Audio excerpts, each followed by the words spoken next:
Welcome along. This is Transfer Talk here on Sky Sports News. Time to talk Newcastle. Steve Bruce is in Shanghai with the squad, having arrived this morning to take over on his first day in charge. Now, we have the first pictures here of Bruce as the new head coach in a Newcastle kit as he got ready to board the team bus. His first game in charge will be the third-place playoff in the Premier League Asia Trophy against West Ham. So, day one today. Ground zero for Steve Bruce. What is in the manager's in-tray? Now, up until yesterday, Newcastle had no manager, no new signings, and the majority of fans had no hope. Now, that feeling probably won't change by today, but Steve Bruce does have to get the signing over the line. We know they're close to getting a striker in. They're in advanced talks with Joelinton from Hoffenheim in what would be a club record deal. Secondly, we're told the club also want to sign full-backs this summer. Plus, there is a bit of a situation in midfield. We've reported that Manchester United are interested in Sean Longstaff, but they are nowhere near Newcastle's valuation, which we understand to be at least as much as Aaron Wan-Bissaka cost. Now, Newcastle don't want to sell and see Longstaff as a key part of their future. Plenty to deal with, including trying to unite that fan base. Yeah, indeed, Dave. So as we saw there, Bruce has arrived in China. We told you, and Dave mentioned there in Good Morning Transfers, that we understand they are in talks to sign Joelinton from Hoffenheim. It's a reported £36 million, which would, of course, be a record transfer. Lots of Newcastle fans, we asked you to get in touch, plenty of you doing so. I'm just going to bring you a few of the tweets now. Dan Clark says, would it not make more sense to get Charlie Austin on the cheap than the Hoffenheim lad, referring to Joelinton? John Gardner says it's hard to do, but let's just get behind Bruce and try and get the club as stable as possible so it can actually be sold. And then Richards also got in touch. He says it will take a lot more than to sign an unproven striker to appease the Newcastle fans. So what do you guys think? Who do you think Newcastle should be targeting? Emma, Dan there on Twitter mentioning Charlie Austin. What's your take? Well, why not bring him in as well as Joelinton? You know, he's the name that's really hot on Twitter. A lot of Newcastle fans talking about him. We know they need forwards with Joselu Ayoze Perez leaving the club. Solomon Rondon returned to West Brom. He's been left out of Southampton's pre-season tour of Austria. Didn't make too much of an impact at Southampton, but remember, this is a guy who was really key to QPR getting into the Premier League. He scored 18 goals in his first season in the Premier League. Could be a great signing for Newcastle. Yeah, absolutely. Have any of the rest of you pinpointed any potential targets for Newcastle? I think Em's on the ball there when they tell me and say they need another striker. They do need another striker. There's a massive gap there with Perez gone, Solomon Rondon gone as well. So bringing another striker and bringing a striker that's familiar with this league. Danny Welbeck is available. And not only that, but that immediate relationship between Steve Bruce, Danny Welbeck, that Man United connection. And there's nothing better than a striker that's got a point to prove. Coming back off an injury, hungry club, new vision, new determination. Go in and prove yourself, my friend. I couldn't agree more. I think that's a really, really good point. And, of course, the big thing about Danny Welbeck is he's played on the big stage. He has. He's played at Old Trafford. He's played at the Emirates. He's played for England. He understands the pressure. And at Newcastle, there is a lot of pressure and a lot of expectation. It's funny, we do our free transfers list all the time, and these players are still available. I know. Now, from talking to a couple of them, you get the bit of pressure, and they're probably going to weigh up some options now, and then they will make their decision in the next few weeks, because they need to bed themselves in. What a player Danny Welbeck you can get on a free transfer. I mean, absolutely. I think this is what JD was saying. Newcastle need Premier League players.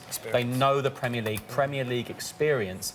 And, of course, they haven't brought anyone in yet. So this is crucial few weeks for Steve Bruce. And another one, Gary Cahill. Yes. You know, imagine bringing Gary Cahill into that Newcastle dressing room. He'd be a leader on and off the pitch, and he's a free. You know, that's potentially what Steve Bruce will have to look at. And I think someone like that would appease the fans because they'd see a really good quality defender who's been there, done it, got the T-shirt, bags of silverware and experience, and he could come and just give everyone a real lift. Yeah, absolutely. I just want to touch on Sean Longstaff as well, because Dave mentioned him. People maybe who aren't too familiar, Newcastle won every game that he played last season at St James's Park. There's a really good story on our apps written by Adam Bate, The Making of a Midfielder, and talks to a lot of people kind of from Longstaff's youth and talks about how he goes to watch his old youth team train at North Shields Juniors on a regular basis. You know, that is so key. If they can keep him, that will be a massive part next season. Yeah, Someone definitely. that loves the club, Yeah, clearly so. Yeah. absolutely. Newcastle fans, let us know who would you like to see in a Newcastle shirt. Use that hashtag transfer talk. We're going to move on to our stay or go feature now. I hope you've all got your boards at the ready. We're going to be focusing on the Everton midfielder Idrissa Gueye. Marco Silva says he'll be speaking with the midfielder about his future when he returns to the club after international duty. Gueye, of course, he's been linked with a move to Paris Saint-Germain. Everton rejecting an offer of £26.2 million from the French champions at the end of January's transfer window. So the question is, should Gueye stay? Should Gueye go? Cast your vote now. Let's see, what do our panel think? So we've got a stay, a go, a stay and a go. Split decision. Mark, I'm going to come to you first. Why should Idrissa Gueye stay at Everton? I think there's something special brewing along under Marco Silva. We've seen him, you know, he's had his first full season there now, and you get the feeling that this is the year where they might take that big step forward. We know that there's competition for the top 6, 7 places. You know, West Ham and Leicester are going to be right up there. But I think this could be a season where we see a really different type of Everton. They'll play the football that the boss wants them to play. Keep everything together, stay there and be a part of something special. Yeah, and Emma, you disagree? You think he should go? I feel like it's reasons? Groundhog Day for Everton fans because PSG have been knocking on those Finch Farm gates for so long now. I can't even remember, 2 years, 3 years, how long. But I feel like there's a certain inevitability that a French-speaking player, the French champions come knocking, that's the time you go. Yeah, and JD, you agree with it? Yeah, I just feel like a man that's in his prime. Statistically, we see it year after year. He's in that defensive midfielding position. He's always up there. Yards covered, interceptions, tackles. Like, how many more years is he going to prove himself? And from an individual perspective, he's probably looking at it like, I'm 30 now. Like, well, he's going to be 30 now, and he's in the prime of his career. He probably wants to play at the highest stage and prove himself with some of the best players in the world. Yeah, and Michael, you agree with Mark? You think he should stay? Until that team comes back in for him this summer, I would never sell Idrissa Gueye. I've got too many Everton supporter friends to be doing that. Look, if Everton are to grow, he is the centre of that. So I agree with Mark on that scale. But thank you. If clubs do come in for him, what a top player he is. But as it stands, I don't think he's had too much interest so far this summer. So perish the thought, perish the thought. Yeah, well, let us know again at home. What do you think? Should Idrissa Gueye stay or go? Do you want him to stay or go? Please do get in touch at Sky Sports News. Use that hashtag transfer talk. It's worth mentioning Fabian Delph perhaps as well at this point. Marco Silva said that Delph's arrival is not a replacement for Gueye. I think he went on to say, you know, if we do lose Gueye, we'll have to sign a player to replace him. But Delph is not that player. What is your take on that? It's quite interesting as well because the links a certain time Gueye was brought in to replace Delph at a previous club. It's quite nice. We like a little subplot like that. But yeah, Fabian Delph not in there to replace Gueye. Michael, do you think that is the case? I think they've added Fabian Delph to add some more experience. You shouldn't be, because one's going, we're adding him, because Everton are looking to grow. If you're trying to sell Idrissa Gueye, you're not...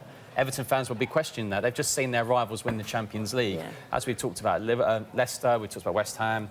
They're the clubs who are looking to establish themselves in the top 6. So, I mean, look at this here. I mean, interceptions first. Yeah. Tackles first. They're Premier League rankings. They're not club rankings. Remember, absolutely. Duels 1, top 6, passes 16th. Premier League. But yeah, those that's fantastic stats. Interceptions, tackles. I mean, that speaks absolute volumes. Right up. Yeah. I'm very, very impressed with that. And that's not someone Everton fans will not be happy. No, Marco absolutely. Silva, a very ambitious manager, he does not want to be selling him. Yeah. You know it's important when Michael touches the desk and says Premier League. Yeah, no, absolutely. We've got a couple of Everton fans. Let me just bring you Taylor. It just says stay and lots of blue hearts. So definitely wants Idrissa Gueye to stay. Let's stay with Everton because we've got to talk about Ademola Lookman briefly now as well. Michael, what do we know about the situation with him? Yeah, we understand that Everton have agreed a deal in principle with RB Leipzig for the transfer of Ademola Lookman. The fee is worth up to £22.5 million. The deal likely to go through soon. Now, obviously, Lookman had a loan spell as well. So, I mean, yeah, that would be a youngster, an English youngster going out to Germany. Me personally, I really rate Lookman. I think he excites me greatly. And I know Everton fans are really keen on him. So I'm slightly surprised this is happening. I don't know about you, how you all feel about it. A loss to the Premier League. Oh, massively. Yeah. I remember being at Charlton a few times, watching him as a youngster at the Valley. and he had such a huge impact. He was raw, he had pace, he had energy, he was everything you want from a wide man. And he seems to have developed at Everton, but I think there is so much more to come from him as a player. And I think, you know, potentially, it's another stale go, really. It's an interesting one. Talks about a potential move, but he's still got so much to offer. And at 21 years old, his best years are way ahead of him. Yeah, he's an exciting young player. Honestly, he's an old-school winger that doesn't mind driving at any defender. Doesn't really matter who it is up against him. He fancies himself in every situation. You've got to love that. And what's so interesting is that it is the move back to Leipzig that is looking favourable. Yeah. I mean, he went on loan there, 11 appearances, and he scored 5 really goals. Well in the first. Like, really took it onto Storm, and it's just another young, exciting British talent that is moving to Germany. How many times are we going to see this? But also what's interesting is the grassroots of South London. How many of those guys from South London, Ruben Loftus-Cheek, Reece Nelson, Jadon Sancho, all of this little bubble in South London, give them a shout out to them, but the grassroots there is obviously doing fantastic because they all seem to be doing great things within their own individual careers, so young as well. Yeah. And we're representing North London, us two. I'll take South. Right, yeah, let us know who you're representing. Get in touch on Twitter. A Newcastle fan, Dylan Richardson's got in touch, says Newcastle must keep Longstaff and sign a top striker. And Dave, we're going to cross to you now because I understand you've got an update on Longstaff for us. Yes, Newcastle fans, listen up because this is an update on the situation with Sean Longstaff. We were talking earlier that the situation in the midfield is going to be one of the big priorities for Steve Bruce now having taken over as head coach. We can tell you that the manager is planning to sit down with Sean Longstaff to discuss his future. We understand he will tell Longstaff that he is a key part of his plans for this coming season. That is, of course, with, in the background, the interest from Manchester United. We know, because we've shown you the pictures, and Steve Bruce has arrived in Shanghai for his first full day in charge of Newcastle United. We've been told that Longstaff is excited at the prospect of Bruce taking charge and is desperate to impress the new manager to become a Newcastle regular and already try and progress his fledgling career at the moment. Now, here's another key line. Whilst it's thought he would be keen to talk to Manchester United if the two clubs can agree on a fee, we're told that Longstaff is not pushing for a move. Now, that's similar to what we reported last week here on Sky Sports News. And in terms of where he's at injury-wise at the moment, Sean Longstaff, he's recovering from the knee ligament injury that has kept him out since March. He has described it as a dream to be playing for his hometown club. He made just 11 senior appearances this season, scoring 2 goals. So Steve Bruce due to sit down with Sean Longstaff in the coming days to discuss his future at the club. Yeah, so interesting development there on Longstaff. Emma, you already touched on Longstaff and how important he is. I feel like Steve Bruce. Steve, were you watching? Yeah. Was Steve watching? Because I feel like I just hyped him up and then this news has come out. Yeah, well, like I said a minute ago, Longstaff outran every other player on the pitch in his first 5 starts. Newcastle have won every game he's played at St James's Park. And absolutely no surprise that they want to hold on to him and you know, form a team around him. I mean, like I said, if you don't know too much about the player, there is an incredible story on our apps written by Adam Bate, The Making of a Midfielder, that tells you everything you need to know. Yeah, head on over to check that one out. It could be a case that they are far apart in the valuation there as well, though, as Dave said, United not prepared to pay the £50 million asking price it would take for Newcastle to be interested in selling him. So, I mean, Longstaff, do you think he should stay? Young talent, staying at Newcastle? That's a huge amount of money for someone with very little first-team experience. And you can understand why Manchester United are slightly reluctant. But what's quite interesting about what Dave was saying there was that Sean Longstaff is happy to stay. Yeah. You know, and that's key, because footballers these days, I know the big money moves don't come along very often, but also they sometimes lose sight of the fact that actually playing games is key. Playing first-team football in a competitive environment. And if you've got the manager on day one turning around and saying to Longstaff, stay, I want to build a team around you, you're crucial to what we're doing here at Newcastle, then he could have 50 appearances this time next year, and that's massive. Yeah, even this season, though. Stay this season, be a key player for me this season. Newcastle can't be seen to be selling players anymore. Yeah. They've got to bring them in. Yeah. And it's a really tough few weeks for them. And Steve Bruce must think, OK, if I'm getting 50-odd million, how much am I going to get of that? It's getting too late to be talking about this. The players need to be coming in, not out. Yeah, and lots of you getting in touch. I asked you earlier on, Newcastle fans, who you'd like to see. Lots of you saying you want him to stay. There's a few wanting Ben Arfa and Johan Cabaye to come back, come home. They've said. Jade, I know, Jade did mention that. And also, Hudson here says, I agree, bringing in Welbeck. What a signing that would be. So, Jay, you're bang on there